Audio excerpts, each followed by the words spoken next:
September എക്സാമിന് ഏതാനും ദിവസങ്ങൾ മാത്രമേ ബാക്കിയുള്ളൂ. ഇതിൽ നിങ്ങൾ ഒഴിവാക്കാതെ എന്തായാലും ശ്രദ്ധിക്കേണ്ട കുറച്ച് കാര്യങ്ങൾ പറയാൻ വേണ്ടിയിട്ടാണ് ഈ ഒരു വീഡിയോ. ഫസ്റ്റ് വൺ, നിങ്ങൾ ഇത്രയും കാലം 100% എഫർട്ട് കൊടുത്തിട്ടായിരിക്കും പഠിച്ചിട്ടായിരിക്കും. ഓക്കെ, അതൊക്കെ നല്ലത് തന്നെയാണ്.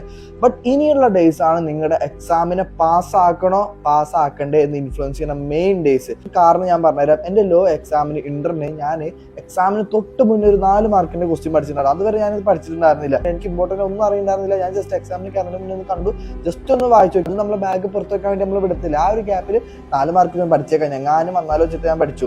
എക്സാമിന് എനിക്ക് റിസൾട്ട് വന്നപ്പോൾ 42 മാർക്ക്. ഓർത്തൊക്കെ 4 മാർക്ക് ഇല്ലെങ്കിൽ എൻ്റെ അവസ്ഥ.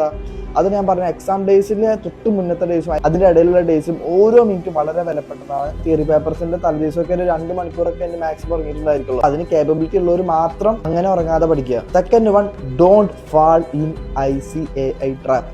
അവർ നിങ്ങളെ പല സൈക്കോളജിക്കൽ ഗെയിംസ് കളിക്കും. For example, first exam tough ആക്കും, അല്ലെങ്കിൽ ലാസ്റ്റ് എക്സാം ടഫ് ആക്കും. Last is past. എക്സാം കഴിഞ്ഞ എക്സാമിനെ കുറിച്ച് പിന്നെ ആലോചിക്കരുത്. നെക്സ്റ്റ് എക്സാമിന് വേണ്ടി പ്രിപ്പയർ ചെയ്യുക. ചിലപ്പോൾ നിങ്ങൾ തോക്കുന്ന വിചാരിച്ച പേപ്പറിൽ പാസ്സാവുകയും ആ തോക്കുന്ന വിചാരിച്ചുകൊണ്ട് അടുത്ത പേപ്പറിൽ എഫേർട്ട് ആകുന്നില്ലേ, അതിലേക്ക് ചിലപ്പോൾ തോക്കുണ്ടായിരിക്കും. അപ്പോൾ റിഗ്രറ്റ്, അത് പറഞ്ഞറിയിക്കാൻ പറ്റത്തില്ല. എക്സാം ഇതാ ടഫാണോ ബാഡാണോ, ഓക്കെ, നെക്സ്റ്റ് എക്സാമിന് അത് ഒരിക്കലും എഫക്ട് ചെയ്യാതിരിക്കാൻ വേണ്ടിയിട്ട് നന്നായിട്ട് ശ്രദ്ധിക്കണം. തേർഡ് വണ്ണ്, ഒരിക്കലും ഒരു എക്സാം കഴിഞ്ഞാൽ നിങ്ങളുടെ ആൻസർ പേപ്പർ ഡിസ്കസ് ചെയ്യാൻ നിൽക്കരുത്. എന്തിനാണ് ഈ ചത്ത കുഞ്ഞിന് ജാതകം എഴുതാൻ നിൽക്കുന്നത്? ആരെങ്കിലും ഡിസ്കസ് ചെയ്യാൻ വന്നു കഴിഞ്ഞാൽ അവിടെ ചെപ്പൊന്ന് കൊടുത്തിട്ട് ചോദിക്കരുത്, പറയരുത് എന്ന് പറയണം. ഓക്കെ, ചിലപ്പോൾ അവന് നല്ല എളുപ്പമായിരിക്കാം. അപ്പൊ നിങ്ങൾക്ക് എളുപ്പം ആയിരിക്കും മൈൻഡ് സെറ്റ് ഉണ്ടായിരിക്കാം. പക്ഷെ അവൻ്റെ ആയിട്ട് ഡിസ്കസ് ചെയ്ത് കഴിയുമ്പോഴായിരിക്കും അയ്യോ ഞാൻ എഴുതിയൊക്കെ തെറ്റായിരുന്നു.